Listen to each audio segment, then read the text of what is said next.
অহাকালি পালন কৰা হ'ব পবিত্ৰ ঈদ। অহাকালি হৈছে 21 মাৰ্চ। 21 মাৰ্চৰ বাবে মই আপোনালোকৰ বাবে লৈছোঁ আজিৰ গুৰুত্বপূৰ্ণ খবৰ। 21 মাৰ্চত আহিব পাৰে ভয়ংকৰ এটা খবৰ। ঈদৰ মাজতে আহিব পাৰে ভয়ংকৰ খবৰ। লাখ লাখ লোকৰ বাবে আজিৰ এই গুৰুত্বপূৰ্ণ খবৰটো লৈ আহিছোঁ। অহাকালি পালন কৰা হ'ব পবিত্ৰ ঈদ।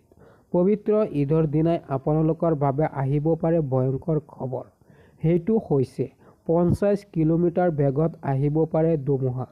লাখ লাখ লোকৰ বাবে আজিৰ এই গুৰুত্বপূৰ্ণ খবৰটো লৈ আহিছোঁ। 21 মাৰ্চত পালন কৰা হ'ব পবিত্ৰ ঈদ।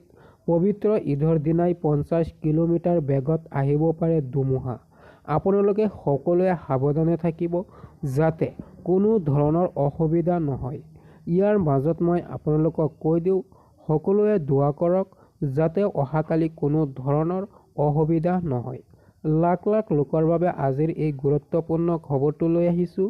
অহাকালি আপোনালোকৰ বাবে পালন কৰা হ'ব পবিত্ৰ ঈদ। পবিত্ৰ ঈদৰ দিনাই আহিব পাৰে 50 কিলোমিটাৰ বেগত ধুমুহা।